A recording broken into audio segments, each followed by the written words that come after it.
En este video vamos a dar introducción a la función stack y unstack. En sí, la función stack fue nombrada por una analogía que uno puede realizar con una colección de libros, que usualmente, por ejemplo, en una biblioteca, ese conjunto de libros pueden estar organizados lado a lado en posición horizontal. Lo que nosotros podríamos pensar que son nuestras columnas de nuestro data frame.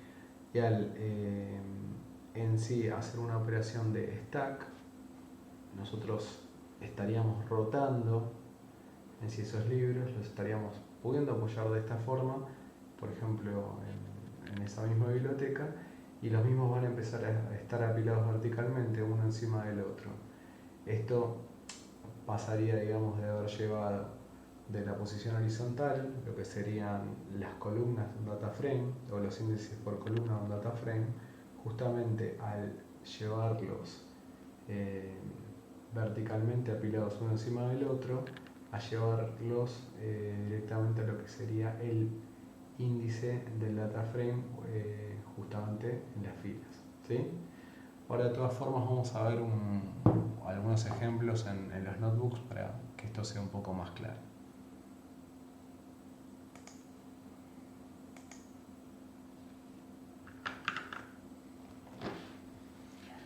Bueno, y partiendo un poco de esta idea, nosotros podemos asumir que tenemos, o revisando un poco esta idea, partiendo de esta idea en sí, asumamos que tenemos un data frame con multiíndices tanto en sus filas como en sus columnas, ¿no? Si nosotros realizamos, por ejemplo, en este caso, tenemos multiíndices que están con columna 0, columna 1, columna 00, 001, 010 y demás, ¿sí? Por ejemplo, en el caso de columna y en el caso de filas. Row 0, row 00, row 01, ¿sí? Tanto por el índice por filas como por columnas, nosotros tenemos multiíndices, ¿sí? Si nosotros realizamos una operación de stacking, lo que vamos a estar haciendo es mover el índice por columna más interno del data frame para que el mismo se convierta en el índice por fila más interno del data frame resultante. Entonces, si nosotros hacemos una operación de stack, vamos a ver que el índice más interno, digamos, que teníamos por columna pasa por fila, ¿sí? Entonces, en este caso, ¿qué es lo que sucede? Nosotros, para el row 0, teníamos valores, digamos, que estaban definidos para la columna 0 y valores que estaban solamente definidos en la columna 1, ¿no? Entonces, cuando pasa este valor de esta forma, vamos a tener 0, 0 con C00 y C0, C01 con 1, y para el valor 1, 0, dado que no tenemos ningún tipo de valor para la columna 0, vamos a tener un valor nulo, ¿sí? Lo mismo sucede con la columna 1, ¿sí? Y bueno, con la row, el índice interno row 0, row 01 nos va a suceder exactamente lo mismo, ¿sí? Como pueden ver, este índice interno pasó a ser un índice por fila luego de la operación de stack. De la misma forma, si nosotros partimos, digamos, bueno, obviamente si partimos de este data frame y hacemos la operación de unstack, este índice, que va a ser el más interno por fila, va a pasar a ser índice por columna, retornando a este data frame original.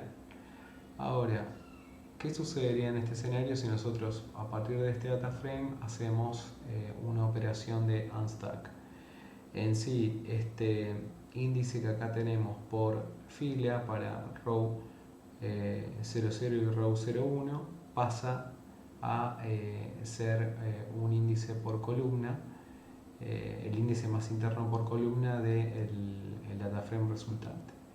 En este caso, quedándonos solamente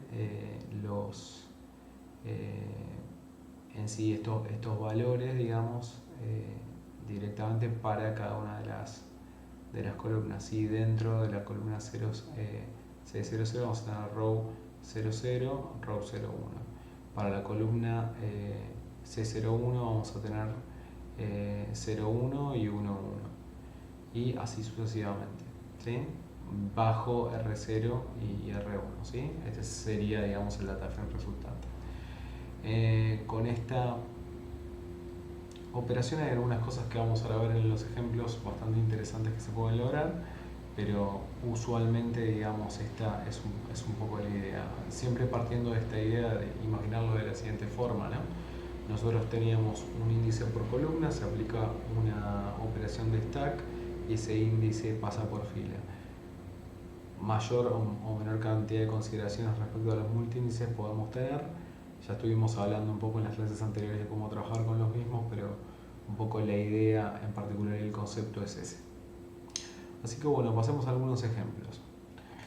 Imagínense, también partiendo de nuestro data frame de proyectos, que esencialmente nosotros queremos calcular algunas estadísticas.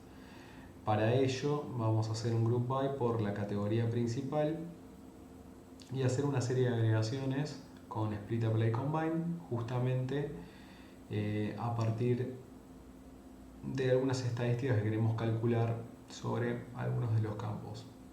Por ejemplo, backers, podríamos querer calcular para cada una de las categorías el promedio, digamos, de backers que va a tener esa categoría, o la suma total de backers que tiene la categoría, para lo que sería el valor de pledge, la cantidad de dinero que se juntó, el promedio, y también para el objetivo del promedio, ¿sí?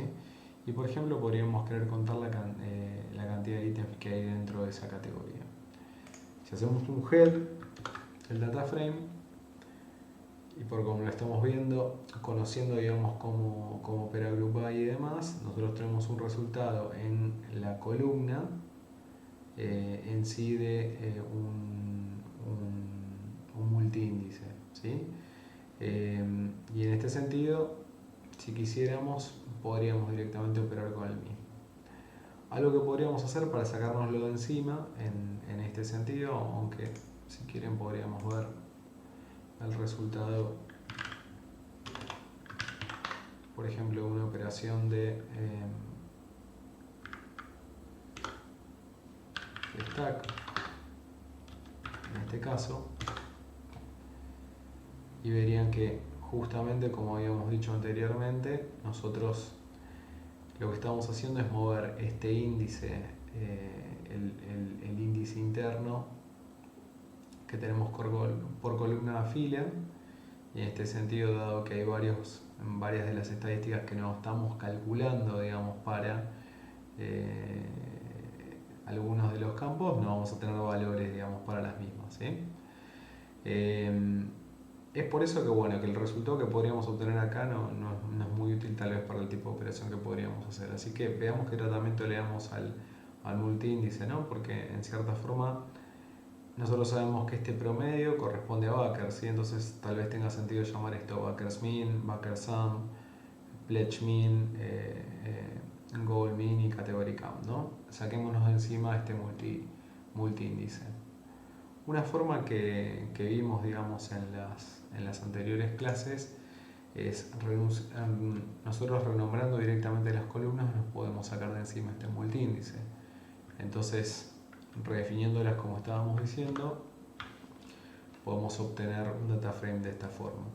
Y bien, considerando que más allá de que no tiene un multiíndice, tiene un único índice, y si nosotros directamente hacemos la operación de stack, en este caso vamos a quitar el 0, eso es lo que vamos a explicar un poco después, llevamos estos valores a